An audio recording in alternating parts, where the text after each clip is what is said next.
Imagine it's 1931. Japan's soldiers march into Manchuria. Cities fall, civilians flee, and the world watches. Newspapers report the invasion in horror, yet no army intervenes, no sanctions truly bite. No global authority stops the aggression.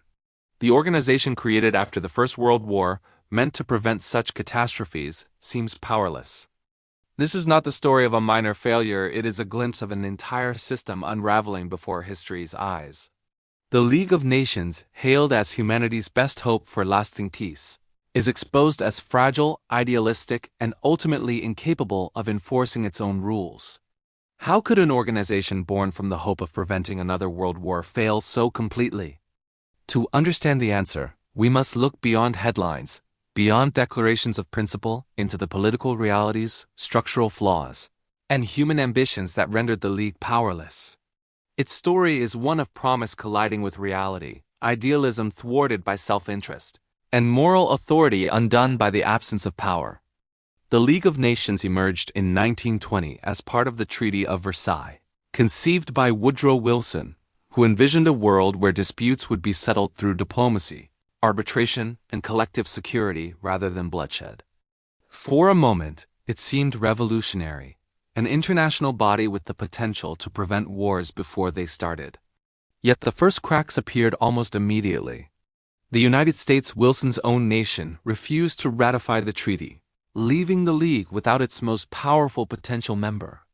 Without American economic and military weight, the League's authority rested largely on moral suasion, a fragile tool in a world dominated by national interest. Countries could condemn aggression, issue resolutions, and hold debates. But when those actions clashed with strategic ambitions, enforcement was weak, inconsistent, or non-existent. The League was built on ideals, but it operated in a world governed by power, fear, and self-preservation. And those realities soon collided with its lofty mission. Despite these limitations, the League achieved minor successes in its early years, resolving small border disputes in Europe and Latin America and addressing humanitarian issues like epidemics and refugee crises. These victories, while noteworthy, were misleading. They created an illusion of effectiveness that crumbled when the League faced major powers with serious ambitions. In 1931, Japan invaded Manchuria under the pretext of protecting its interests after a railway incident. China, unable to defend itself militarily, appealed to the League. Here was a clear test. Would the League act decisively to prevent aggression? Investigations were launched, commissions were formed, and months passed. Eventually, the League condemned Japan, but without real enforcement, Japan simply ignored the ruling and withdrew from the organization. The incident exposed the core weakness. The League could discuss, adjudicate, and moralize, but it could not compel action against determined states. Leaders around the world watched, learning a dangerous lesson: audacity and timing could circumvent collective security. Italy's invasion of Ethiopia in 1935 was another catastrophic example. Benito Mussolini's ambitions clashed with the League's principles, yet sanctions imposed by the organization were incomplete and ineffective. Oil and other critical resources were excluded from the embargo, and major powers, particularly Britain and France, hesitated to confront Italy directly, fearing economic or political fallout. The League's hesitancy and lack of unity encouraged Mussolini to succeed with near impunity. Ethiopia fell, and the League's credibility suffered a mortal blow. Aggressors worldwide observed the failure and recognized a pattern. Moral condemnation without enforcement is irrelevant, and international law can be bypassed when backed by military strength and calculated risk. The League, designed to prevent such wars, had instead provided a blueprint for defiance. Structural flaws within the League compounded these failures. Decisions required unanimous approval from member nations. While designed to ensure fairness, this rule made decisive action nearly impossible. A single dissenting nation could block enforcement, and when major powers prioritized self-interest, consensus became unattainable. Delay and indecision became the norm, especially in crises involving powerful states. Aggressors exploited this paralysis, taking swift action to create facts on the ground before the League could respond. The requirement for unanimity was intended to protect nations, but it instead hamstrung the organization when leadership, courage, and action were needed most.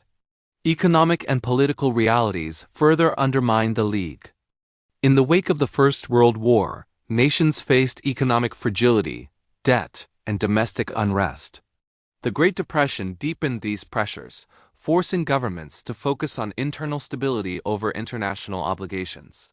Britain and France, though strong members of the League, were unwilling to confront aggressors decisively.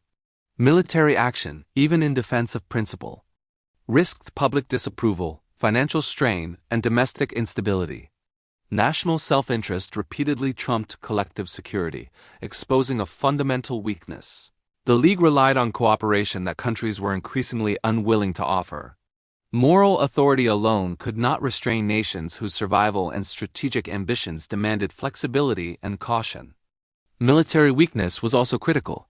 The League possessed no standing army and depended on member nations to provide forces if enforcement was needed. Coordination, mobilization, and consensus were slow and unreliable. Even when nations wanted to act, political hesitation, logistical complexity, or economic fears often prevented action. Without an independent capacity to enforce its resolutions, the League could issue judgments but could not impose consequences. This gap between principle and power became increasingly apparent in the 1930s, as dictators across Europe and Asia tested the organization's limits. By the mid-1930s, the League's influence had collapsed.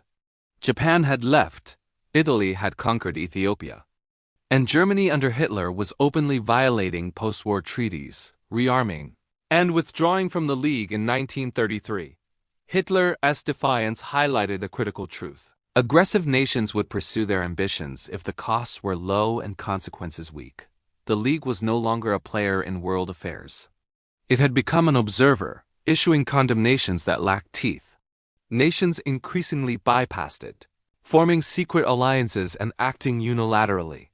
The ideal of collective security had failed, replaced by a stark reality.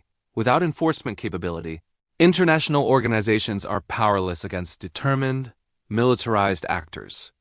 As the 1930s progressed, the failures of the League of Nations became impossible to ignore. The organization had been conceived as a guardian of peace, yet it seemed incapable of preventing or punishing aggression. Hitler's rise in Germany, Mussolini's campaigns in Africa, and Japan's expansion in Asia were not isolated events. They were part of a pattern that exposed the League's systemic weaknesses. Each failure emboldened aggressors and eroded the credibility of collective security, leaving smaller nations vulnerable and the global order increasingly unstable. One of the most glaring problems was the League's inability to balance principle with pragmatism. While it condemned aggression, it often hesitated to act against powerful nations, fearing political or economic repercussions. Britain and France, despite their membership, were particularly cautious. They feared that military confrontation with Italy over Ethiopia or Germany over the Rhineland could escalate into another full-scale war. Economic depression added further hesitation. Nations could not afford costly military interventions, and public opinion demanded restraint. The League, reliant on its members' willingness to enforce resolutions, found itself paralyzed. Its moral authority existed on paper, but in practice it carried no weight. The failure to respond decisively also revealed the limitations of international law. Aggressors learned that treaties and resolutions meant little without enforcement. Japan's actions in Manchuria, Italy's conquest of Ethiopia, and Germany's violations of the Treaty of Versailles demonstrated that power and opportunity often outweighed legal or moral obligations. The League could issue condemnations, commissions, and reports, but these were insufficient to restrain states determined to pursue their ambitions. As a result, international norms eroded, and the idea of collective security became increasingly irrelevant. Diplomatic miscalculations further weakened the League. The organization often relied on negotiations and compromise, assuming that reason and goodwill could prevent conflict. Yet in the 1930s, many aggressors were motivated by ideological goals, territorial ambitions, or domestic political pressures that made compromise impossible. The League's insistence on dialogue and its slow bureaucratic processes allowed aggressors to act quickly, creating facts on the ground before any meaningful response could be organized. By the time the League addressed crises, the situations were often irreversible. Another significant factor was the absence of key powers. The United States, despite being a driving force behind the League's creation, never joined. Its absence deprived the organization of economic clout, military influence, and diplomatic authority. The Soviet Union was initially excluded and only later admitted, limiting the League's global reach. Germany and Japan withdrew in the 1930s, further undermining credibility. Without participation from major powers, the League's pronouncements lacked enforcement capacity. Aggressors knew that defiance carried minimal risk, and smaller nations could not rely on protection. The League's internal structure also contributed to failure. Decisions required unanimity, a rule intended to protect members but which instead made decisive action nearly impossible. When crises involved major powers, consensus was rare and resolutions were diluted or blocked. Committees and commissions spent months investigating disputes, yet by the time reports were issued, events had often moved beyond control. The bureaucracy, though extensive, was ill-suited to rapid response in a world increasingly dominated by militarized, authoritarian states. Economic sanctions, a key instrument of the League, proved largely ineffective. When Japan invaded Manchuria or Italy conquered Ethiopia, sanctions were imposed, but critical resources were often excluded, and enforcement was uneven. Countries hesitated to fully commit, fearing domestic backlash or economic retaliation. The sanctions lacked teeth, and aggressive nations quickly adapted, continuing expansion with minimal hindrance. This failure reinforced the perception that international law was secondary to military strength and national interest. The League's failure was not simply a matter of institutional weakness. It also reflected deeper geopolitical realities. Nationalism, militarism, and ideological extremism were rising across Europe and Asia. Democratic governments, constrained by domestic politics, were unwilling or unable to confront aggressive neighbors. Fascist regimes, meanwhile, thrived on bold action and disregard for international norms.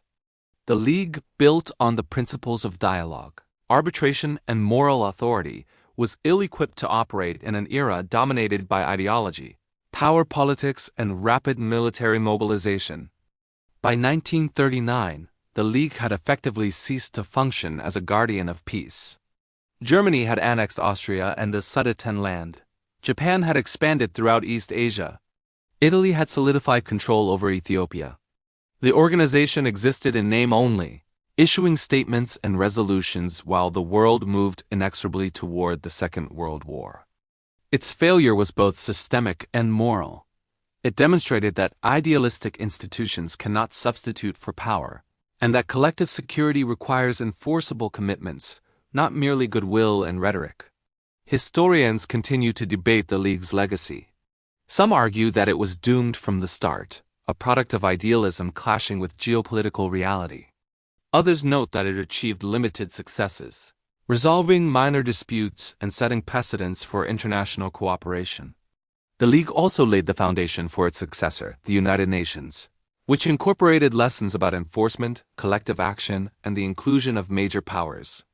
Yet in the 1930s, the League's failures had catastrophic consequences, leaving the world unprepared for the rise of fascism and global conflict. The story of the League of Nations is a cautionary tale about the limits of idealism in international politics. Its founders envisioned a world where war could be prevented through dialogue, arbitration, and moral authority. In practice, however, the League's influence was constrained by the very realities it sought to transcend: national self-interest, economic pressures, military power, and political ideology. Without enforcement, unity, and the participation of major powers, even the most well-intentioned international organization can be rendered powerless. Ultimately, the League of Nations failed because it overestimated the ability of moral authority to shape behavior and underestimated the enduring force of self-interest and aggression.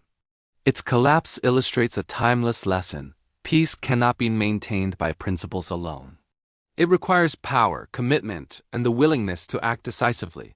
The League's story serves as both a warning and a guide, highlighting the challenges that international organizations face in balancing idealism with pragmatism, law with enforcement, and diplomacy with the realities of global politics.